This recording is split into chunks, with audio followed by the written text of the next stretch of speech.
You're listening to the Paul Young Podcast.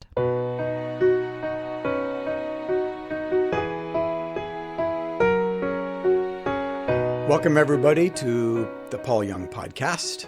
I just recorded a really great episode for the podcast, and I got done and I looked, and there was nothing that had been recorded because I forgot to push this little red button. Oh, well, we'll kind of do it again. And I don't have a clue what I said, but we'll see how it goes. Sometimes things like this just happen. And you just have to laugh at yourself and go like, well, take two. So this is take two. We're going to do something completely different. And the idea is only like 24 hours old. And I'm excited about it, but it could be just the rush of a new idea. If you want to listen, like anytime anyway, it's totally up to you. We're going to do this, what I'm calling emails from Joani. And Joani is a fictitious name. It's a woman who's become a friend. Joani is married to Sam, also fictitious.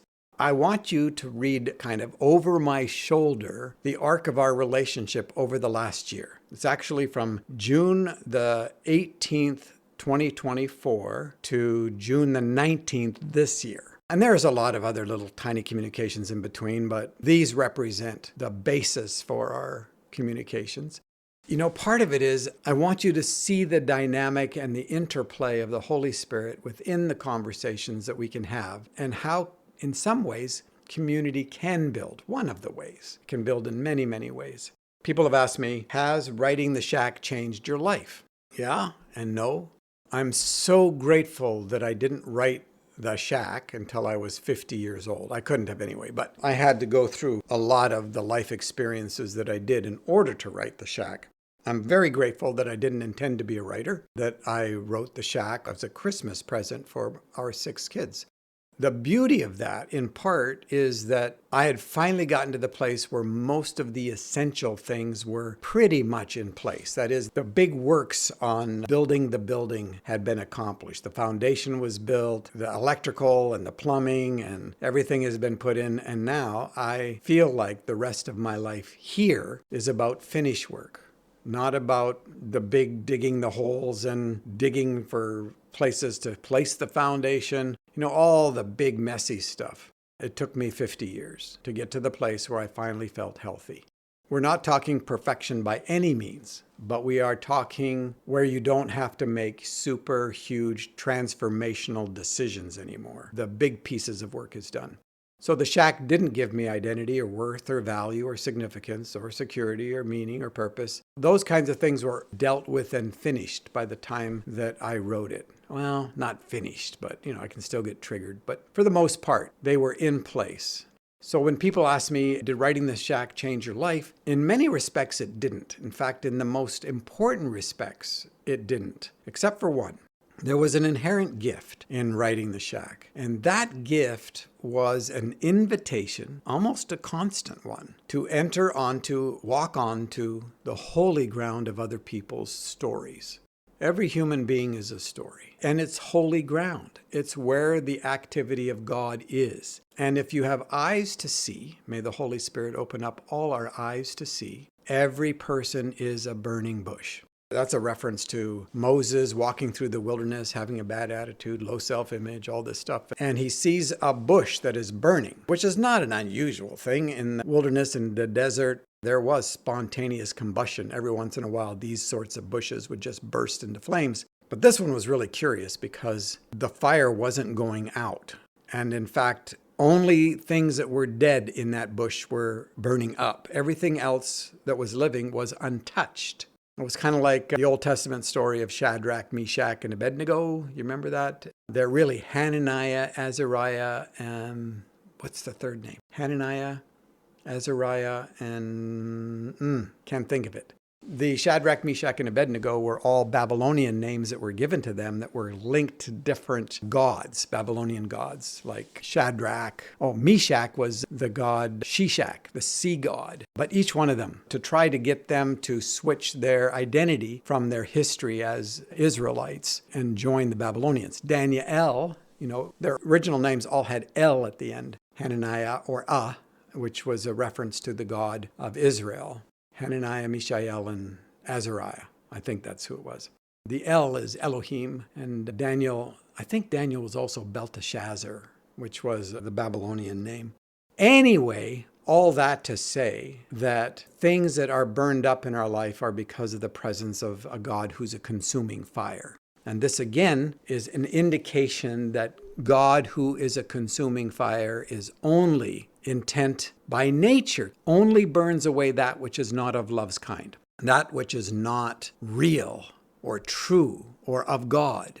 So in our lives, we are burning bushes. Every person that you meet is a burning bush. And in their stories, you will hear stories of what is being burned away and what is being revealed, exposed as real. God is intent to destroy everything in us that is not of love's kind. The shack gave me an invitation to walk on the holy ground of so many people's lives, so many of their stories. When Moses walked close to the burning bush, he took off his shoes because he knew he was walking on holy ground. And there was a point where I was overwhelmed by people's stories, the beauty of them, the horrendous nature of many of them who've been brutalized in this world, sometimes so terribly that I can't even talk about it. But they asked me to walk onto that holy ground with them, and I was honored to do so. I was talking to somebody about all that, not the details, but generally. And I said, I feel like I should just take off my shoes and walk barefoot all my life. And that was a reference back to the holy ground that Moses then walked on. Anyway, this is an example, these emails from Joani.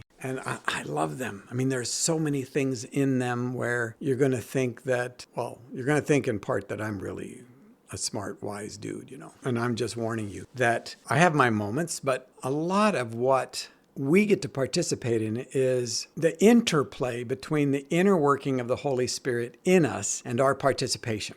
Haven't you been in situations where suddenly you say something you've never heard before and you've never even thought of before, and when it comes out of your mouth, it's brilliant. I mean, it's profound. And that person that's across from you, is thinking, that's incredible. You are so smart, so wise. And the reality is, it's like, that's incredible. I wonder where that came from. And that's part of the beauty of this participation with the indwelling Spirit of God, because the Holy Spirit loves to make you look good. Don't you love to make your kids look good? Of course, if you're healthy. And there's just a joy that must be God's joy in that kind of participation, which happens a lot. The more whole we get, the more often that becomes just an experience of our lives. And it catches us by surprise a lot. You'll hear some of that. There's some beautiful things that are in here, some deep things, some very personal things. So I've used the aliases, Joani, Sam. Anytime one of their kids shows up, they'll have an alias as well. She had put it on Facebook. I ran into it, and then I asked her, would you send this to me in an email? I don't want to write a lot. If you're going to comment on Facebook, I like that because it's nice and short and sweet. But when you have a really good email or something that you want to respond to, I want the space and I want to be able to type it out on a computer. She says, sorry for the overload, but I wasn't sure what was the best way to reach you. And I wasn't sure if you'd get any of my messages. This is Joani. I can imagine with all the many people reaching out to you, it can be overwhelming. And though I'd so love to continue talking with you, I won't hold any expectations in this here. And I know how many people you walk alongside of. But I had to try to reach you some way, somehow, at least once. I wanted to tell you that I will keep holding you and Bradley and Eden and Evie like a little bundle of joy I get to carry around with me in the back of my heart. Isn't that beautiful? A little bundle of joy I get to carry with me in the back of my heart. One that I will pull out now and then and hold up to Jesus in case there is some way to send you all love and strength across the distance. It gets lonely in my small town and not much contact with other lovers of him, and I will keep you all as encouragement for me too. I'm so thankful I got to chat with someone who loves Jesus as much as I do. I am so very, very in love with that being, that man. But over the past 10 years, I've become a great skeptic and doubter, an anxious person. And so spending time with you and a bit with the others made him feel more real to me, helped me feel that I am not just making it all up in my head. You ever been there? I have. She goes, I had this strange sensation on my drive to the retreat, as if I could almost feel his palms cupping my heart inside my chest. And so I approached the whole weekend differently than I would have in the past. Less desperately, more pondering, more curious for what little clues he might put in my path.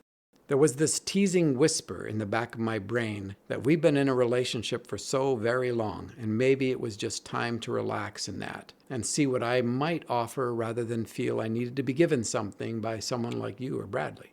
And that is the strangest thing, because when I left the weekend with you and the others, I felt so fed, so full, both from that little feeling of mystery and joy he gave me, and the way he let me in on what he was doing in some of the other travelers I met there, as well as by meeting and spending time with you. I was given so much anyway. You didn't know this, but I had prayed that dangerous prayer of asking him to teach me how to trust him. I get so tired of all the doubts sometimes, but I don't know how to trust.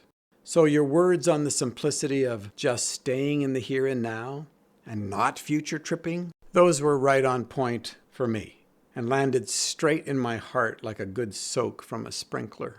I held that feeling all week long afterwards until the next weekend, in which I hosted a women's retreat with Steve and Evie as speakers. It was an experience, to say the least, but I realized very quickly that I still have a long ways to go with trust. It all kind of fell apart that weekend with a mixture of extreme religious legalists and some very thirsty travelers who've been wounded by church and who don't know which God might be real out there. I ended up doing Brad's whole thing about striving with worry and fret and then going limp with defeat. Anyway, I'm so glad you're out there in the world. Even if we never speak again, I'm just so encouraged that you and others like you exist. Jesus lovers. Maybe even more, what I felt from you was a Jesus delight. And that is not something I get to experience with others very often, so I treasure it. That's where we're going to just stop. There's another little paragraph, but I want to get into that next time when we do Emails from Joani. Love you.